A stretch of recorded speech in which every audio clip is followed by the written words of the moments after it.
Trop réfléchir peut te paralyser.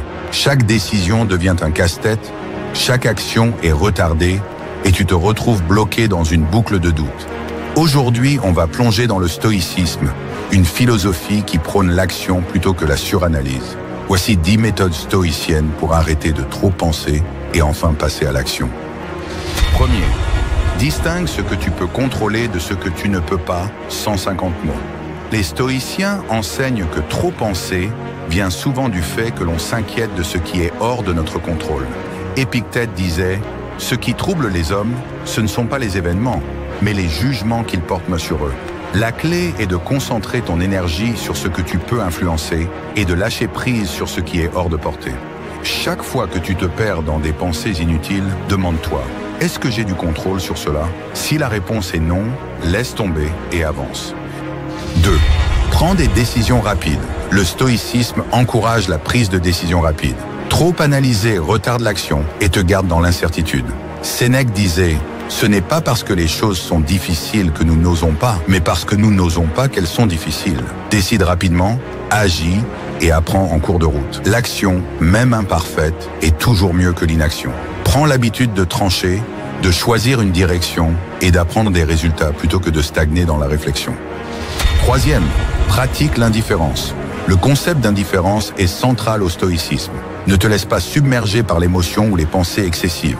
Marc Aurèle disait « Si tu es affligé par quelque chose d'externe, la douleur n'est pas due à la chose elle-même, mais à l'estimation que tu en fais. » Quand tu suranalyses une situation, tu lui donnes trop d'importance. Pratique l'indifférence face aux résultats.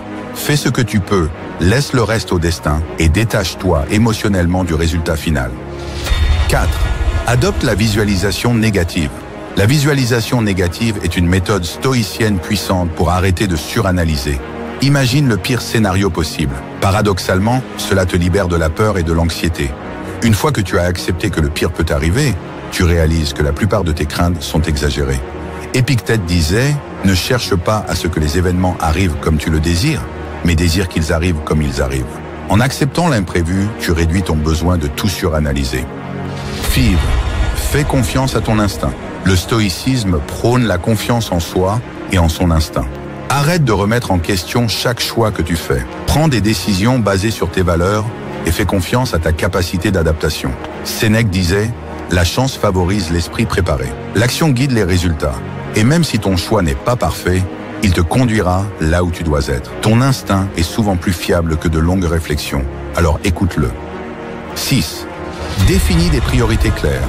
Le manque de clarté dans tes priorités est une cause majeure de suranalyse. Les stoïciens enseignent l'importance de savoir ce qui est vraiment important. Marc Aurèle écrivait « Ce qui n'est pas utile à la ruche ne l'est pas non plus à l'abeille. Concentre-toi sur ce qui compte.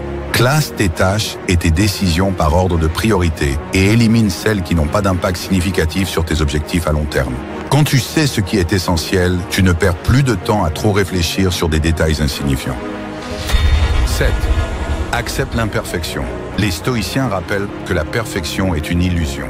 Chercher la perfection dans chaque décision ou chaque action ne fait que paralyser. Épictète enseignait « L'homme sage ne s'attend pas à ce que les choses se passent toujours comme il le souhaite. » Plutôt que de suranalyser en cherchant la solution parfaite, adopte une approche pragmatique. L'imperfection fait partie du processus. C'est en acceptant que les erreurs et les échecs sont des étapes inévitables que tu pourras avancer sans crainte de l'inconnu.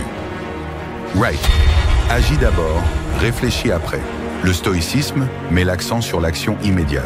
Commence à agir immédiatement, disait Marc Aurèle. Prends l'habitude d'agir sans te poser trop de questions. En agissant, tu crées un élan qui te permet de voir plus clairement la voie à suivre. Réfléchir en permanence te garde dans un état d'inertie. Ne cherche pas à avoir toutes les réponses avant d'agir, car la clarté vient en mouvement. Même les petites actions te mèneront vers de plus grands résultats. 9e. Applique la règle des 5 secondes. La règle des 5 secondes est une technique pratique qui s'inspire du stoïcisme. Donne-toi 5 secondes pour prendre une décision et agir. Si tu attends plus longtemps, le doute s'installe et la suranalyse prend le dessus. L'idée est de couper court à la réflexion inutile et de plonger directement dans l'action. Cette méthode réduit les hésitations et t'aide à rester dans l'instant présent, ce qui est un principe clé du stoïcisme. 10. Souviens-toi que la vie est courte. Sénèque disait « Nous ne disposons pas de trop peu de temps, mais nous en perdons beaucoup. » Chaque moment passé à trop réfléchir est un moment volé à l'action. La vie est courte et précieuse. Arrête de gaspiller du temps à trop réfléchir sur des détails insignifiants. Le stoïcisme nous enseigne à utiliser chaque instant à bon escient, en agissant, en avançant. Agis aujourd'hui, car demain n'est pas garanti. Ne réfléchis pas trop, agis. Le stoïcisme te rappelle que c'est l'action qui mène au succès, pas la réflexion excessive. Adopte ces 10 méthodes pour surmonter la suranalyse et avancer dans ta vie avec confiance et efficacité. Laisse un commentaire ci-dessous si tu as déjà eu du mal à prendre des décisions et abonne-toi pour plus de sagesse inspirante.